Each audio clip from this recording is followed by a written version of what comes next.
Hello everyone, welcome to the daily editorial analysis of the Assam Tribune newspaper. Before starting the analysis, I request you to subscribe the channel for getting the notifications and share to those who might be helpful from this analysis. A telegram link is given in the comment section through which you will be given important PDFs. Let's start today's important articles. The first article is Managing Wetlands. Okay, so এই articleটোত আমি wetlandsৰ বিষয়ে পঢ়িম। প্ৰথমতে মই দুটামান কথা কৈ লও যে আমাৰ ৰিসেন্টলি কেটামান ৰামসাৰ সাইটস এড হৈছে ওকে সো ৰামসাৰ সাইটস তো জানে ওয়েটল্যান্ডৰ লগত ৰিলেটেড হয় ন আৰু এতিয়া টোটালত আমাৰ কিমানটা আছে ৰামসাৰ সাইটস 89 টা আছে আৰু সবতকে বেছি ৰামসাৰ সাইটস কিমান আছে তামিলনাডু আছে সবতকে বেছি ঠিক আছে 20 টা আছে কারেন্টলি আৰু বাঢ়িব পাৰে So এবিলাক আপোনালোকে আপডেট হৈ থাকিব যে এটা কিমান আছে ন ৰিসেন্টলি কিমানখন এড হল কাৰেন্ট এফেয়াৰ্স বিলাক যেতিয়া আপডেট কৰি থাকিব এবিলাক গম পাই থাকিব এতিয়া এটা কথা চাও যে আমাৰ যে ৰামসাৰ সাইটস বুলি যেটো আমাৰ কনভেনশন যেটো আনিছে এটো কেতিয়া অনা হৈছিল 1971 ত 2nd ফেব্ৰুৱাৰীত আৰু এটো কোট এগ্ৰিমেন্টটো কৰা হৈছিল Iranian city Ramsar আৰু সেই চিটিখনৰ নামে দিয়ে নামকৰণ কৰা হল Ramsar site এটা Ramsar site মানেনো কি যেটা ইন্টাৰনেশনাল এগ্ৰিমেন্ট কৰা হয় কিহৰ কাৰণে যে প্ৰিজাৰ্ভ কৰা কাৰণে ধৰক এখন ওয়েটল্যান্ডত অকমান মানে এটা ধৰক কনজাৰভেশন ইস্যু এটা আহি গৈছে তেতিয়া এটা প্ৰিজাৰ্ভ কৰা কাৰণে এনেকুৱা ধৰণৰ মানে স্টেপ বিলাক লোৱা হয় ওকে আৰু আমাৰ যেটো 2nd ফেব্ৰুৱাৰীত ৰামসাৰ সাইটখন এগ্ৰিমেন্ট কৰা হৈছিল সেই দিনটোতে আমি ওয়াৰ্ল্ড ওয়েটল্যান্ডস ডেটো অবজাৰ্ভ কৰো যাতে আমাৰ এৱেৰনেছটো ইনক্ৰিজ হৈ থাকে এটা চাওক আমাৰ আৰ্টিকেলটোত কি হৈছে Raumari Dandua complex of Laokhowa wild life sanctuary যে Laokhowa wild life sanctuary Raumari Dandua বুলি হেয়া আছে আপোনাৰ যে মানে জায়গা আছে দুটা ঠিক আছে সো ইয়াতে বহুতখিনি মাইগ্ৰেটৰি বাৰ্ডছ আহে যে 47000 বাৰ্ডছ কিমান মানে 47000 মান বাৰ্ডছ আহে এইবিলাক জায়গাত ঠিক আছে so 6th Kaziranga water bird count যেটো কৰা হৈছিল তাতে ৰেকৰ্ড হৈছে যে 20653 ওয়াটাৰ বাৰ্ডছ আমাৰ কোড দেখা পোৱা গৈছিল ৰৌমাৰী বিলত দেখা পোৱা গৈছিল মানে in about 75 টা স্পেচিছৰ বাৰ্ডছ ৰৌমাৰী বিলত এনেকৈ আহে ওকে আৰু দণ্ডুৱা বিলত কিমান আহে মানে আপোনাৰ 26480 এই দুটা মিলি পেলাই 47000 বাৰ্ডছ মানে ৰৌমাৰী দণ্ডুৱা এই দুটা বিল হয় আপোনাৰ লাউখোৱা ওয়াইল্ড লাইফ স্যাংচুৱেৰী আন্ডাৰত আছে ঠিক আছে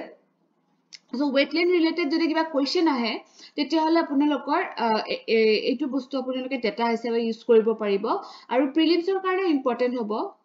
যদি এনেকুৱা ধৰণৰ কোৱেশ্চন দিয়ে যে কোনটো ওয়াইল্ড লাইফ স্যাংচুৱেৰী আন্ডাৰত ৰৌমাৰী দণ্ডুৱা বিল দুটা পৰে হয়নে বা ৰিসেন্টলি কোট এনেকুৱাকে 47000 বাৰ্ডছ দেখা পোৱা গৈছে এনেকুৱা ধৰণৰ কোৱেশ্চন আহিব পাৰে এটা চাওক যে ওয়েটল্যান্ড বুলি কবৰ কাৰণে বা ওয়েটল্যান্ড অফ ইন্টাৰনেশনাল ইম্পৰ্টেন্স বা ৰামসাৰ সাইট বুলি কবৰ কাৰণে কিছুমান ক্ৰাইটেৰিয়া থাকে এতিয়া এই জায়গা দুখনিক মানে ৰামসাৰ সাইট হিচাপে কোৱাৰ কাৰণে পটেনশিয়াল থাকা বুলি কৈছে আৰু কিয় আমি পটেনশিয়াল থাকা বুলি কৈছো কাৰণ চাওক এটা ওয়েটল্যান্ড মানে ক্ৰাইটেৰিয়াটো কৈছো এটা ওয়েটল্যান্ড যেটোৱে নেকি ভালনাৰেবল এন্ডেঞ্জাৰ্ড অৰ ক্ৰিটিক্যালি এন্ডেঞ্জাৰ্ড স্পেচিছ সাপোৰ্ট কৰিব পাৰে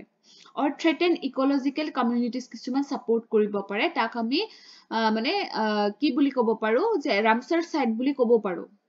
এতিয়া ইয়াৰ লগত কম্পেয়াৰ কৰিছো আমি দণ্ডুৱা এন্ড ৰৌমাৰী ওয়েটল্যান্ডক যে দণ্ডুৱা এন্ড ৰৌমাৰীতে এনেকুৱা ধৰণৰ বাৰ্ডছ পপুলেশন আহি আছে যত নেকি ক্ৰিটিক্যালি এন্ডেঞ্জাৰ্ড অৰ ভালনাৰেবল স্পেচিছ কিছুমানো সোমাই আছে সেই 47000 বাৰ্ডছৰ ভিতৰত গতিকে আমি সেই কাৰণে ৰামসাৰ সাইটস বুলি ক'ব পৰা বহুতখিনি হেয়া আছে মানে পইণ্ট আছে পটেনশিয়াল আছে জায়গাখিনিৰ ওকে এতিয়া চাওক আসামছ ৰামসাৰ সাইট এতিয়ালৈকে আমাৰ অসমত এটাই ৰামসাৰ সাইট আছে যেটো নেকি দীপৰ বিল আৰু জানেইটো দীপৰ বিলত কিমান পলিউশন হৈ আছে ন বিশেষকে যেবিলাক আমাৰ সিটিৰ মিউনিসিপাল সলিড ওয়েষ্ট বিলাক বা সিটিৰ সিৱেজ বিলাক ডিসচাৰ্জ হয় হে ওয়েটল্যান্ড খনিত ন so the state government has to play a key role in easing the mounting pressure on this water bodies আৰু স্টেট গভৰ্নমেন্টৰ বহুত ডাঙৰ মানে এটা ৰোল আছে যাতে এই বস্তুবিলাক কমাব পাৰি আৰু ওয়েটল্যান্ডটোৰ কিমান মানে ইম্পৰ্টেন্স আছে আমি এতিয়া পঢ়িম বাৰু static portion cover korisu. It is a wetland kakoi. Wetlands are defined as lands transitional between terrestrial and aquatic ecosystem. Eta mane dhorok puna marshy land eta hoy. Je ekebare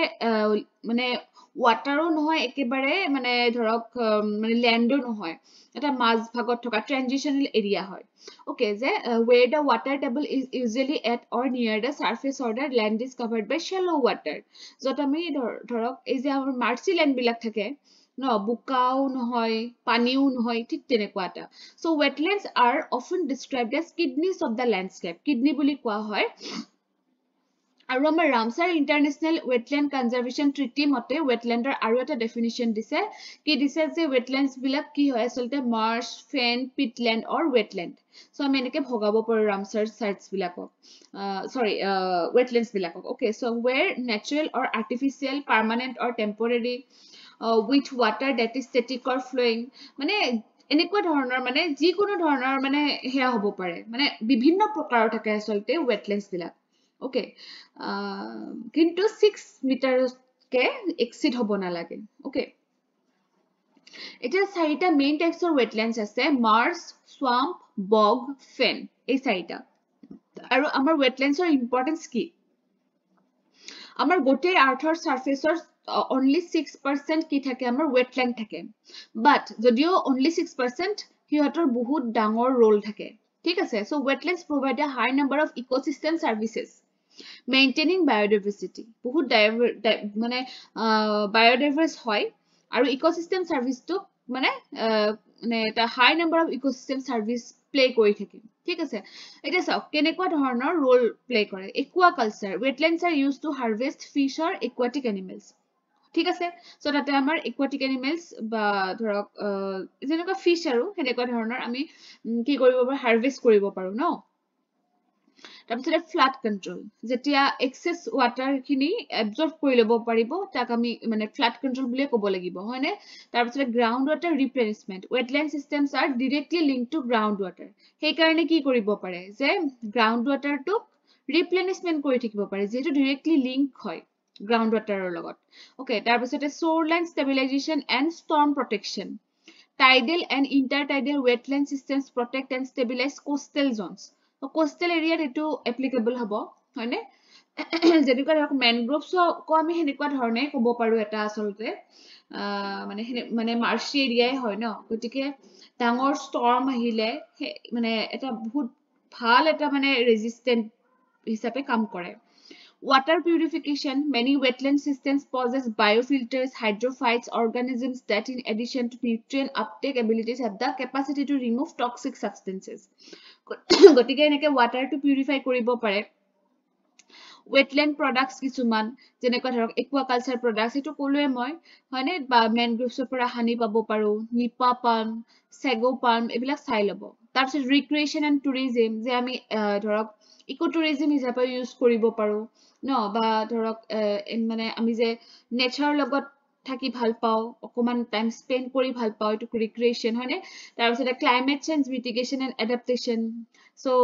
মানে carbon সিঙ্কৰ এটা main source হয় আপোনাৰ ৱেটলেণ্ডছ বিলাক ঠিক আছে so বা ওয়াটাৰটো regulation কৰিব পাৰে গতে কোনবা ফালে দি হলেও ক্লাইমেট চেঞ্জটো মিটিগেট কৰিব পাৰে এটা চাওক ৱেটলেণ্ডছ বিলাক যে আমাৰ লস হৈ আছে ডিস্ট্ৰাকশন হৈ আছে মেইনলি কাৰণ বিলাক দুটা ভাগত ভগাইছো human causes যেনেকুৱা drainage for agriculture forestry and mosquito control dredging and stream channelization filling for solid waste disposal roads এটা চাওক আমাৰ গুৱাহাটীৰ কথাটো ক'ব পাৰো যে মিউনিসিপাল ওয়েস্ট বিলাক ডাম্প কৰি থৈ অহা যায় সিৱেৰেজ বিলাক তাতে ফ্লো হৈ যায় হয়নে গতিকে ইমান এটা ইম্পৰ্টেন্ট ওয়াটাৰ সোৰ্সক আমি পলিউশন কৰি আছো হয়নে বা কনস্ট্ৰাকশন অফ ডাইকস ন ডাইকস ড্যামস এইবিলাক দিলেও কি হয় মানে হিহঁতৰ মানে যেটো প্ৰপাৰ মানে ক্যাৰেক্টাৰিস্টিক প্ৰপাৰ যেটো ফাংচন হেতু কৰিব অলপ অসুবিধা হয় discharge of pesticide herbicide nutrients from domestic sewage আৰু আপোনাৰ এটোটো কলে মই তাৰপিছতে মাইনিংৰ কাৰণেও কিন্তু এই প্ৰবলেমটো হ'ব পাৰে যদি সেই জায়গাটোত মাইনিং কৰা হয় কিবা কাৰণত তেতিয়া হলে কিন্তু এই প্ৰবলেমটো আহিব পাৰে কাৰণ তেতিয়া তাৰ অৰিজিনাল যেটো কোৱালিটি হেতু লস হৈ যায় Okay, তাৰ পিছতে natural causes কেনেকুৱা sea level rise হলে problem হ'ব, droughts আহিব পাৰে, hurricanes or other storms, কিন্তু এইবিলাক negligible হয় ইয়াৰে effect টো compared to human causes, কাৰণ আমি বেছিকে মানে effect টো পেলাই আছো। এটা mitigation কেনেকে কৰিম? Demarcation of wetlands using the latest technology, আমি latest technology কিছুমান use কৰি আমি wetlands বিলাকক জানিব লাগিব, but মানে সেই wetlands বিলাকক conserve কৰিব try কৰিব লাগিব। Preventing unsustainable aquaculture, aquaculture to jodi apuni unsustainable weight korise tetiao kintu wetland to conserve nohobo. Okay, tar pisore treating industrial effluents and water from farmlands before discharging into wetlands. Wetlands ot research korar age industrial effluents bilak ami treat kori pelai he release koribo lage. Utilizing wetlands on a sustainable basis. Okay, that's artificial generation for a quick recovery. Je amar jeto technology amar hatot ase gotike he technology bilak use kori pelai ami recovery to quickly koribo try koribo lage, hoine? Tar pisote afforestation koribo lage, weed jodi hoise mane weed bilak kusabo lage, hoine? বা যিকোনো ধৰণৰ প্ৰিভেন্টিভ মেজাৰ্স যেনেকুৱা ধৰক আপোনাৰ আমি water হিয়াচিন্থ যিটো মানে সেই বস্তুটো আমি মানে ষ্টপ কৰিব লাগে, ঠিক আছে? ৱাটাৰ হিয়াচিন্থেও কি কৰে, যিটো মানে পানী মেটেকা বুলি কওঁ যে সেই বস্তুটোও ৱেটলেণ্ডছৰ যিটো আপোনাৰ প্ৰপাৰলি লাইট পাব লাগে সেইটোতো বাধা দিয়ে, আৰু তেতিয়া একুৱা এনিমেলছ বিলাকৰ অকমান মেৰাইন এনিমেলছ বিলাকৰ অকমান প্ৰব্লেম হয়, ঠিক আছে? তাৰপিছতে preventing grazing in peripheral of wetlands, wildlife conservation একে বহুত আছে, আপোনালোকে চাই ল'ব, PDF খনৰ পৰা পঢ়ি ল'ব। তাৰপিছতে measures to protect wetlands, Ramsar Convention আগতে দিছো, হয়নে? Wetland International, National Wetlands Conservation Program, এনেকে wetlander লগত জড়িত কিছুমান measures এনেকে জানি থোৱাটো ভাল হ'ব। এটা সব নেক্সট আৰ্টিকলত আহিছো, যিটো মানে যিটো আৰ্টিকল আমাৰ ইণ্ডিয়াছ ইমিগ্ৰেশ্যন মানে ইছ্যুৰ ওপৰত হৈ আছে, গতিকে মই ইয়াতে প্ৰিভিয়াছ ইয়াৰ কুৱেশ্যন এটাই আনিছো আলোচনা কৰিম বুলি, যাতে আপোনালোকে বুজি পাওক। এটা সব how does illegal trans border migration pose a threat to ইণ্ডিয়াৰ চিকিউৰিটি, যে ট্ৰান্স বৰ্ডাৰ যেতিয়া মাইগ্ৰেশ্যন হয় সেইটোৱে আমাৰ ইণ্ডিয়াৰ চিকিউৰিটিৰ ক্ষেত্ৰত কেনেকে এটা থ্ৰেট হ'ব পাৰে। Discuss the strategies to curb this, bringing out the factors which give impetus to such migration. Aru tak ami keneke curb koribo paru, hoine? Etia illegal migration mane ki hobo, je migration of people across national borders. Je national borders jetia মানে without any মানে ধৰক ভিজা বা হেনেকুৱা একো rule ফলো নকৰাকে যেতিয়া এজন মানুহে মাইগ্ৰেট কৰি গুচি আহে, সেইটো ইমিগ্ৰেশ্যন লটোক ভায়োলেট কৰা হয়। ওকে, আৰু কাৰ ভায়োলেট কৰা হয়, যে যিখন কাণ্ট্ৰিত আহিব তেওঁ সেই কাণ্ট্ৰিখনৰ। And India has been witnessing immigration since independence, বিশেষকে বাংলাদেশৰ পৰা বহুতখিনি ইমিগ্ৰেশ্যন মানে প্ৰব্লেম আমাৰ বিশেষকে অসমত মানে হৈ আছে। এটা চাওক চেলেঞ্জেছ মানে কেনেকুৱা চেলেঞ্জেছ হ'ব পাৰে, ক্লাছেছ ডিউ টু ইনচিকিউৰিটি। যেতিয়া এনেকে বাহিৰৰ মানুহ আহিব তেতিয়া আমাৰ যিখিনি নেটিভ পিপল সেই মানুহখিনিৰ মাজত এটা ইনচিকিউৰিটি ফিল হৈ যায় ন, যে আমাৰ কিজনী প্ৰপাৰ্টি লৈ লয়, আমাৰ কিজনী এনেকে কাজিয়া হৈ যায় মাজত, হয়নে? গতিকে আমাৰ কনষ্টিটিউচনেল ৰাইটছখিনি যেন কৰবাত হেৰাই যাব, এনেকুৱা ধৰণৰ এটা ইনচিকিউৰিটি ফিল হয়। ওকে, তাৰপিছতে ডিষ্টাৰবেন্স ইন ল এণ্ড অৰ্ডাৰ, তাৰপিছতে মানে যিটো আপোনাৰ ধৰক কিছুমান ইলিগেল মাইগ্ৰেণ্টছে আহি পেলাই মানে লৰ বাহিৰত কাম কিছুমান কৰিছে, ঠিক আছে? চ' তেতিয়া তেওঁৰ কি হ'ল, ইলিগেল বা এণ্টি নেশ্যনেল এক্টিভিটিজ কিছুমান কৰা হ'ল, হয়নে? গতিকে বা তেওঁ ফ্ৰড কৰি পেলাই সোমালে, গতিকে আমাৰ ল এণ্ড অৰ্ডাৰটো আল্টিমেটলি তেওঁ কি কৰিলে, ভায়োলেট কৰিলে, হয়নে? তাৰপিছত ৰাইজ of মিলিটেঞ্চি, the persistent attacks against the Muslims perceived as illegal migrants in Assam has given way to radicalization within certain sections of the Muslim community. গতিকে এনেকুৱা ধৰণৰ কিছুমান কি হয় মানে এক্সট্ৰিমিষ্ট গ্ৰুপছ কিছুমান ক্ৰিয়েট হৈ যায়। ওকে, চ' ইয়াতে এটা দিছো না, Muslim United Liberation Tigers of Assam is a threat to national security. তাৰপিছতে হিউমেন ট্ৰেফিকিং এটা মেইন প্ৰব্লেম হয়, যিটো নেকি আমাৰ বৰ্ডাৰ এৰিয়াজত হ'ব পাৰে, trafficking of women and human smuggling. এইটো মানে কিহৰ প্ৰব্লেম হৈ যায়, ধৰক যদি সেই বৰ্ডাৰ এৰিয়াটো ভালকে মানে কি পেট্ৰলিং কৰা হোৱা নাই, তেতিয়া এনেকুৱা ধৰণৰ ইনচিডেণ্ট বিলাক হয়। ঠিক আছে বা কেতিয়াবা আপোনাৰ টেৰৰিজিমৰ দৰেও মানে প্ৰব্লেম বিলাক আমাৰ ইলিগেল মাইগ্ৰেশ্যনৰ কাৰণেও আহি যাব পাৰে ঠিক আছে কাৰণ সেই মাইগ্ৰেশ্যন কৰা মানুহখিনিৰ মাজত কিছুমান টেৰৰিষ্ট গ্ৰুপছৰ মানুহো জড়িত থাকিব পাৰে এটা চাওক কেনেকুৱা ফেক্টৰছৰ কাৰণে আচলতে ইলিগেল মাইগ্ৰেশ্যন হয় প্ৰথমটো হৈছে আপোনাৰ ইকনমিক অপৰচুনিটি এতিয়া আমাৰ ইণ্ডিয়াত মানে বেটাৰ ইকনমিক অপৰচুনিটি আছে কিছুমান কান্ট্ৰিৰ তুলনাত যেনেকুৱা ধৰক বাংলাদেশ মানে গতিকে ইয়াতে মানে ইন চাৰ্চ অফ ৱৰ্ক বহুতখিনি মানুহ গুচি আহে তাৰপিছতে এনভাইৰনমেণ্টেল ফেক্টৰ্ছ বাংলাদেশৰ কথাই কৈছো মই তাতে মানে বহুত ল' লাইং এৰিয়া আছে য'ত নেকি ফ্লাড বহুত বেছি হয় গতিকে সেনেকুৱা ধৰক ক্লাইমেটিক কণ্ডিশ্যনছ বিলাকৰ বাচিবৰ কাৰণে আমাৰ অসমলৈ ঢাপলি মেলে তেওঁলোকে তাৰপিছতে পলিটিকেল ফেক্টৰ্ছ এতিয়া চাওক যে তাতে আমাৰ এতিয়া কাৰেণ্ট চিটুৱেশ্যনটো আপুনি লিখিব পাৰে যে আমাৰ যিখিনি মাইনৰিটি হিন্দু আছে তাৰ ওপৰত ইমানখিনি অত্যাচাৰ হৈ আছে ন সেইকাৰণেও মানে গুচি আহিবলগীয়া হৈ যায় মানে এইবিলাক কণ্ডিশ্যনত ঠিক আছে তাৰপিছতে ৰিলিজিয়াছ ডিছক্ৰিমিনেশ্যন যে আপোনাৰ এইটো সেনেকুৱা ধৰণৰে কথা আচলতে যে মাইনৰিটি হিন্দুজ হয়নে বা ধৰক বাংলাদেশত কিছুমান ৰিলিজনক লৈ পেলাই বা আপোনাৰ পলিটিকেল ফেক্টৰ্ছক লৈ পেলাই আপোনাৰ কিছুমান প্ৰব্লেমছ হৈ আছে হয়নে চ' সেইবিলাক কাৰণতো কি কৰিব তেতিয়া মানে সেই ৰাইটছ বিলাক ফেচ কৰাতকে আমাৰ কাণ্ট্ৰিত গুচি আহে তাৰপিছতে growing population is another factor যে ধৰক land food energy water forest products এইবিলাকৰ মানে শ্বৰ্টেজ হৈ যায় তেতিয়াও মানুহখিনিয়ে ইফালে গুচি আহে সেইটো ওৱান অফ দ্য ইকনমিক ফেক্টৰ্ছে হয় তাৰপিছতে পৰাছ বৰ্ডাৰ ইজ আনাডাৰ ফেক্টৰ যে আমাৰ বৰ্ডাৰটো পৰাছ হৈ আছে গতিকে তাক আমি ভালকে মানে কি কৰিব লাগে আচলতে যাতে মানে এটা ষ্ট্ৰং এটা আমি বৰ্ডাৰ চিকিউৰিটি মেনেজমেণ্ট ৰাখিব পাৰো ন সেনেকুৱা ধৰণৰ কৰিব লাগে তাৰপিছত strategies to curb illegal migration enhance চাৰ্ভেইলেন্সটো ঠিক হ'ব লাগে যেনেকুৱা ধৰক comprehensive integrated border management system তামিলনাডুত কি হয় in Tamil Nadu coastal security has been strengthen to prevent illegal maritime migration from Sri Lanka চ' শ্ৰীলংকাৰ পৰা যাতে তামিলনাডুত সোমাব নোৱাৰে তাৰ কাৰণে এনহান্স চাৰ্ভেইলেন্স কৰা হৈছে লিগেল মেজাৰ্ছ কিছুমান লোৱা হৈছে যেনেকুৱা ধৰক NRC ইন আছাম বা চিটিজেনশ্বিপ এমেণ্ডমেণ্ট এক্ট জানে সকলোৱে এইটো কথা কিহৰ কাৰণে হৈছিলে বাইলেটাৰেল কোঅপাৰেশ্যন লেণ্ড বাউণ্ডেৰী এগ্ৰিমেণ্ট যিটো কৰা হৈছিলে বাংলাদেশৰ লগত এনেকুৱা আৰু যে বৰ্ডাৰ ৰিলেটেড আৰু কিছুমান আপোনালোকে দিব পাৰে যেনেকুৱা ধৰক ড্ৰোন চাৰ্ভেইলেন্সটো দিব পাৰে ঠিক আছে চ' এনেকে আপোনালোকে লেটেষ্ট টেকনলজি বিলাক মেনশ্যন মানে বা জানিবলৈ ট্ৰাই কৰিব যে বৰ্ডাৰ চিকিউৰিটি যাতে আমাৰ ইলিগেল ইমিগ্ৰেশ্যন নহয় তাৰ কাৰণে কেনেকুৱা ষ্টেপ আমাৰ গভৰ্ণমেণ্টে লৈ আছে এইকেইটা আপোনালোকে নিজে উলিয়াবচোন যে মানে মই সেইদিনা কৈছিলো ন যে যেনেকুৱা ধৰক হেল্থৰ কাৰণে এডুকেশ্যনৰ কাৰণে ন বা এইবিলাক এইটো এটা আপোনাৰ কি হয় এইটো এটা আপোনাৰ ছাবজেক্ট হয় বৰ্ডাৰ মেনেজমেণ্ট ইয়াৰ কাৰণে আপোনালোকে কি স্কিমছ লোৱা আছে গভৰ্ণমেণ্টৰ ফালৰ পৰা এইবিলাক আপোনালোকে লিখি উলিয়াব come to the next article এইটো মেইনলি ফুড চেফটিৰ ওপৰত দিয়া আছে সেইকাৰণে মই যিটো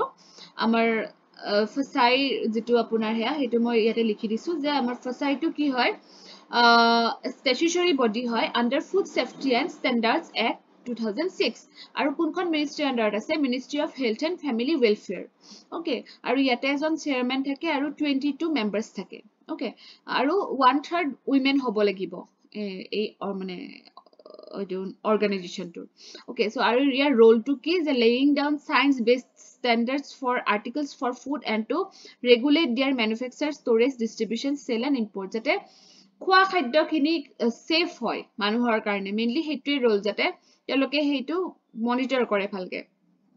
এতিয়া আৰ্টিকেলটোত দিয়া কিছুমান ডেটাই উল্লেখ কৰিছো ইয়াতে according to the World Health Organization non-communicable diseases like cardiovascular diseases cancer chronic respiratory diseases diabetes kill 41 million people worldwide যে গোটেই ওয়ার্ল্ডত 41 মিলিয়ন পিপল এনেকে মৃত্যু হৈ আছে okay 74% of all deaths globally 74% মানে 100 জনৰ 74 জন মানুহৰ এনেকুৱাকে মৃত্যু হৈ আছে নন কমিউনিকেবল ডিজিজৰ কাৰণে আৰু আমাৰ ইণ্ডিয়াত কিমান হয় around 5.87 মিলিয়ন মানে 60% of all deaths meaning 1 in 4 Indians before reaching the age of 70 মানে নন কমিউনিকেবল ডিজিজৰ কাৰণে হয় আৰু এই নন কমিউনিকেবল ডিজিজ বিলাক mainly occurs due to our lifestyle আমাৰ লাইফষ্টাইলৰ কাৰণে কাৰ্ডিওভাস্কুলাৰ ডিজিজ হয় কেন্সাৰৰ দৰে মানে হেয়া হয় অসুখ হয় হয়নে গতিকে ডায়াবেটিস হয় এইবিলাকৰ কাৰণে মেইনলি মানে মানুহৰ মৃত্যু হৈ আছে so NCDs are one of the major public health challenges of the 21st century according to WHO projections the total number of deaths from NCDs could increase to 55 million by 2030 লৈকে 55 million হ'ব মানে কিমান আমাৰ লাইফষ্টাইলটো actually বেয়া হৈ আছে mainly আমাৰ খাদ্যাভ্যাসটো আসলতে মানে আমাৰ বেয়া হৈ আছে আসলতে বহুতে মানে জানেও কেনেকে ৰেগুলেট কৰিব লাগে কিন্তু এটা চাওক আমি যদি মাৰ্কেটত কিনি অনা পাচলিখিনি ফাৰ্টিলাইজাৰ দিয়ে বনোৱা হয় গতিকে আমিনো কি কৰিব পাৰো হয়নে গতিকে হেনেকুৱা ধৰণৰ কাৰণতে মানুহৰ অসুখবিলাক বাঢ়িহে গৈ আছে এতিয়া চাওক তাৰ কাৰণে চাই আমাৰ কিছুমান মানে programs লৈছে যেনেকুৱা eat right movement eat right station certification food hygiene rating scheme food safety mitra scheme state food safety index okay ekita monot rakhibo aru moi compilation on eta question eta answer eta moi include korim regarding food safety okay hetu compilation ot pai jabo apunaloke iate dile mane okoman besi dighol hoi jay video to thik ase aru iate eta previous year question মই include কৰিছো related to food safety আপোনালোকে try কৰিবচোন আৰু comment section ত মোক জনাব answer টো ঠিক আছে thank you for watching the video